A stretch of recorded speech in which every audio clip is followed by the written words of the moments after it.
अखण्डमण्डलाकारं व्याप्तं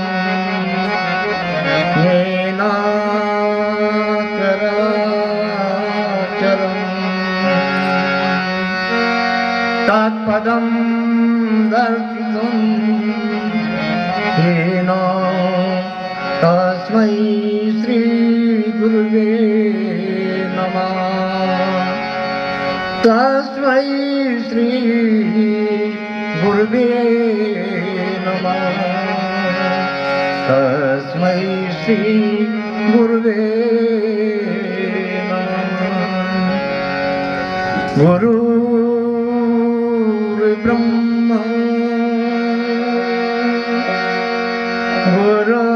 गुरुर्विष्णु गुरुर्देवो महेश्वरा गुरु साक्षात् परब्रह्म तस्मै श्री गुरुवे नमः। तस्मै श्री गुरुवे नमः।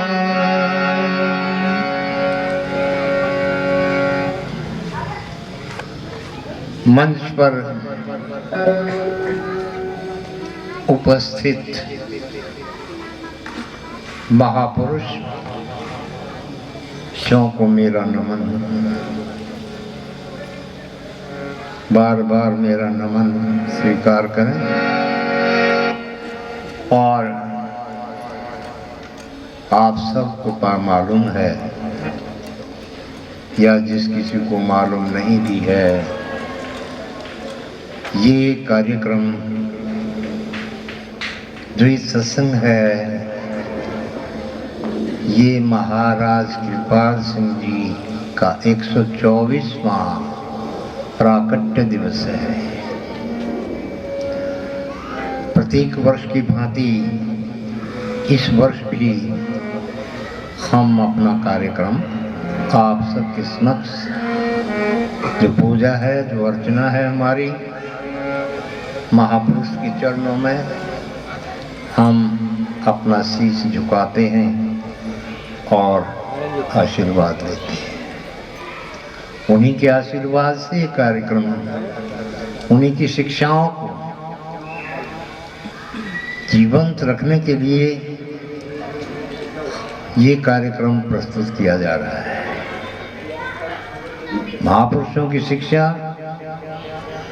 अमृतमयी है, जीवनदायिनी है और इसमें हमारा कल्याण है। मनुष्य योनि बड़े भाग्य से मिलती है।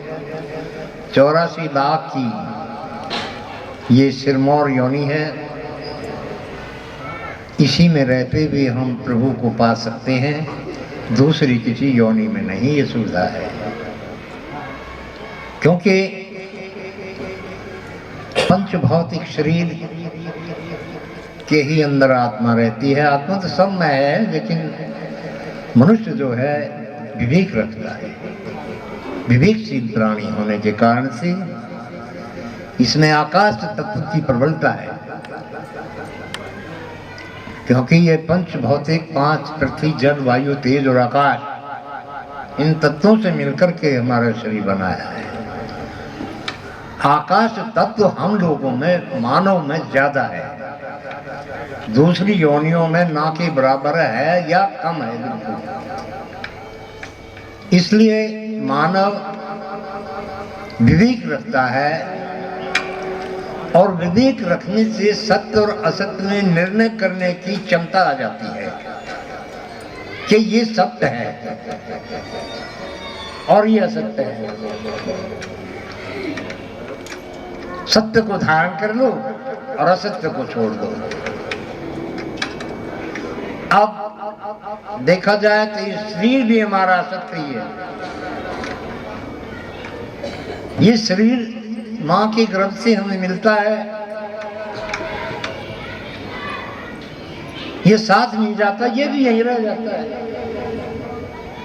4 भाई उठाते हैं, शमशान भूमि में ले जाते हैं, दाग दे जाते हैं, ये नहीं पता कहाँ गया। साधन संपन्न हो। इस अभ्यास के जरिए जो संत हमें सिखाते हैं, इस साधना के माध्यम से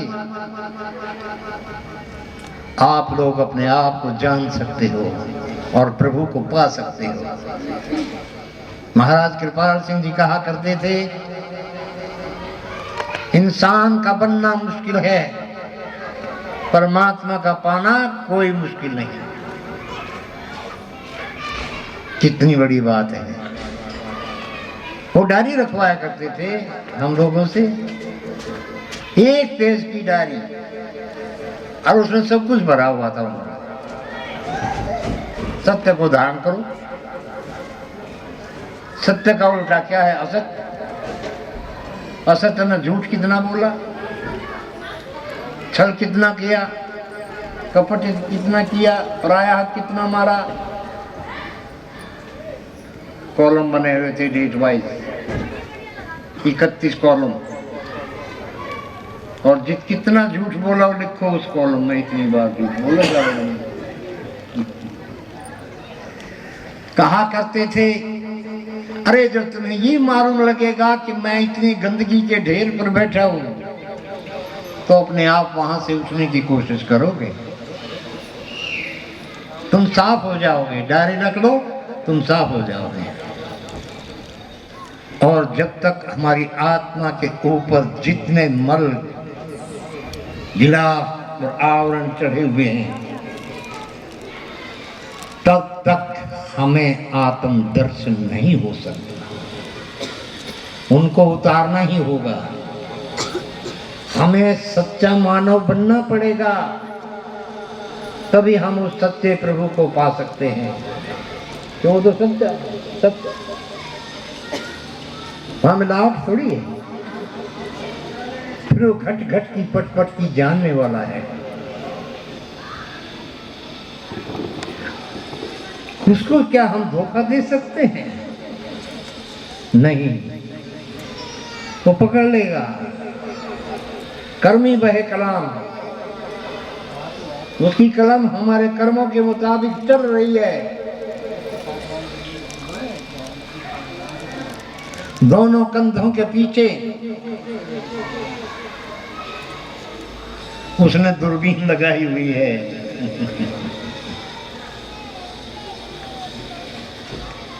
चित्रगुप्त नाम के 2 उसके कार्यकुन हैं, वो जो बैठे हुए हैं। जैसे ये फोटोग्राफर फोटो खींच रहा है, ऐसे ही कंधे के पीछे बैठा हुआ चित्र खींचता है। गुप्त का काम है लिखना, वो लिखता जाता है। और जिस वक्त आदमी मरता है तो धर्मराज के दरबार में चिट्ठा पेश कर देता है। फिर उसके मुताबिक, कर्मों के मुताबिक ही नरक, स्वर्ग या आगे की योनियों का निर्धारण किया जाता है। सो भाई, अब आपको मानव जन्म मिल चुका है। देख लो, अपने खोटे कर्म छोड़ दो और परमात्मा का चिंतन कर लो। अपने आप को जान लो। ये मानव जन्म की बारी है, मिली है तुम लोगों को। हमें ये करना पड़ेगा, तभी हमारा कल्याण होगा। भाई नहीं मानते, जिससे पूछो टाइम ही नहीं। अभी अभी रमेश जी आए हैं, हमारे बड़े पुराने शिष्य हैं। अभी अभी आए, कहाँ रहे तुम? कहाँ रह गए भाई? क्या होगा जी? फुर्सती नाम। बहुत अच्छा भाई। वैभवता जितनी आती है उतनी हम प्रभु से दूर होते जाएंगे। ध्यान रख लेना इस बात का। वैभवता आनी अच्छी बात है, लेकिन प्रभु से दूर होना गलत बात है। वैभवता में खो मत। आए बड़ी अच्छी बात है, बांट दो। पानी बढ़े नाव में और घर में बढ़े दाम, दोनों हाथ उड़ीजियो यही सियाणो काम। सो भाइयों, ये नहीं सारियां न बांट दो, उसमें काम भी चलाओ, बच्चे भी पालो, अपना और भी करो। इन महापुरुषों ने कहा उसमें लिप्त हुई, कहना मतलब लिप्त मत हो, लिपायमान होना गलत बात है। कमाना कोई बुरी बात नहीं, खूब कमाओ, लेकिन अंधे होकर मत कमाओ कि उसी के दीवाने बन जाओ, ये गलत है। इससे अच्छा तो ये दौलत ही ना मिले तो भी ठीक है, गरीबी ठीक है। गरीबी में आदमी परमात्मा का सिमरन करेगा और अमीर आदमी भूलता जाता है, जैसे रमेश बोल रहे हैं अब हमको, क्योंकि पैसा ज्यादा आ गया।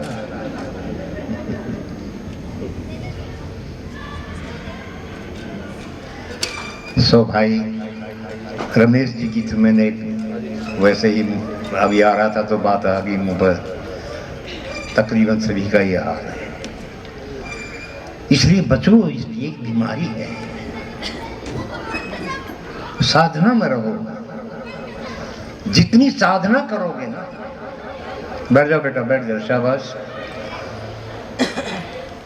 अब ये आर्य समाज गुरुकुल कन्याएं आती हैं आपके समक्ष, अभी हवन किया है इन्होंने, कितना अच्छा उच्चारण था इनका वेद मंत्रों का, इसलिए इन्हें बुलाया जाता है। सो देखो,